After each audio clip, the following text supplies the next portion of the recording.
evening, and welcome to this week's edition of the Stony Brook Newsbreak. I'm Janelle Pottinger. And I'm Jadine Daly. The violence in Hong Kong is escalating as police and protesters clash at its university. While riot police attempted to take over the campus, occupied by protesters, they met with students fighting back with Molotov cocktails and arrows. The police stormed into the campus and arrested dozens of protesters. Supporters drove to the campus to try to get the police to go back off Sunday night. The violence continued with one police vehicle set on fire. As if the impeachment hearings aren't bad enough for President Trump, he may be in for more legal trouble. The House of Representatives is now investigating whether he lied to special counsel Robert Mueller during the Russia investigation. Testimony heard during the trial of former Trump advisor Roger Stone cast doubt on written answers Trump gave to the special counsel. The question of whether Trump potentially lied to Mueller has been circulating in the House for months. President Donald Trump pulled back from his recent proposal of banning flavored e-cigarettes this week, after it was said it may cause political fallout among his supporters. Following numerous vaping-related deaths, Trump had announced a ban on the sale of flavored e-cigarettes. While some states such as New York has moved forward with the ban, it is now being placed on hold. The use of flavors in vape cartridges is particularly popular among teenagers. Advisors warned Trump that he risked losing voters if he was to move forward with the ban. The president said he still wants to study the issue. After a 3-year investigation, Newsday revealed evidence yesterday of widespread discrimination in real estate on Long Island. Investigators used peer testing, the only regular recognized method for detecting fair housing violations, to conduct nearly 86 matching tests across the island.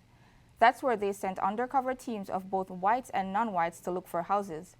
Nearly 40% of the tests suggest real estate brokers subjected minority testers to unequal treatment compared to white testers. With black testers discriminated against almost half the time, the investigation covered over 5,000 listings provided by 93 agents across the island. Let's throw it over to Nick Worm to see what's happening on this week's calendar. Nick? This Wednesday, the Office of Global Affairs will be hosting Passport to the World in the main lobby of the Frank Melville Jr. Library. Join Stony Brook's international students as they showcase their home countries. Learn local greetings and customs while sampling international candies. It all starts at 1 p.m. On Thursday, the 3-1 Stony Brook women's basketball team will play host to the Iona Gales. The Seawolves are looking to bounce back from a 30-point loss to 23rd-ranked Arkansas. Tip-off starts at 6:30 p.m. in Island Federal Credit Union Arena. And finally, close out the week at the Wong Center with a Japanese dyeing and weaving workshop on Friday from 1 to 4 p.m. Learn traditional techniques from masters of Japanese textiles, including shibori and hakata ori. Admission is free, but act quickly to register as seating is only limited to 30 people. That's all for this week's calendar. Back to you ladies at the desk. Thanks, Nick. A rare polio-like disease that typically starts out as a common viral infection is affecting children on Long Island. Acute flaccid mellitus is a nervous system disorder that damages neurons in areas of the spinal cord associated with motor function. So far, there is no cure for this disease, and the CDC confirmed that since 2014, when they started tracking the disease, nearly 600 cases, mostly in young children, were reported. Syracuse University suspended all fraternity activities this Sunday after a group of students used racial slurs against an African-American student. The incident resulted in students' protests, boycotts, and sit-ins.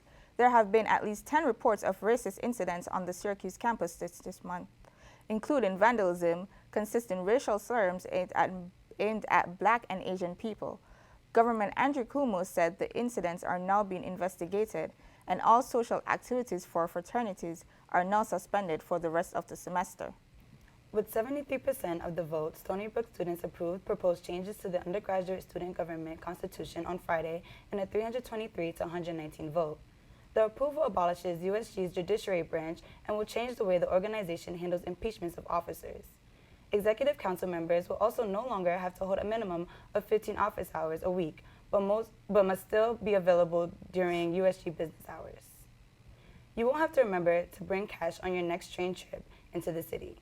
The Long Island Railroad wants to cancel cash transactions on board trains in order to make it easier for conductors. MTA officials said last week that the proposed new cashless policy would be a pilot program for the LIRR only. Under this plan, starting in March 2020, LIRR conductors would no longer accept cash for purchasing tickets on board the train. Some labor leaders say that this move will inconvenience customers while potentially costing the railroad more money. That's all we have for today. I'm Jadine Daly. And I'm Janelle Pottinger. Tune in next Monday for more updates on the Stony Brook Newsbreak.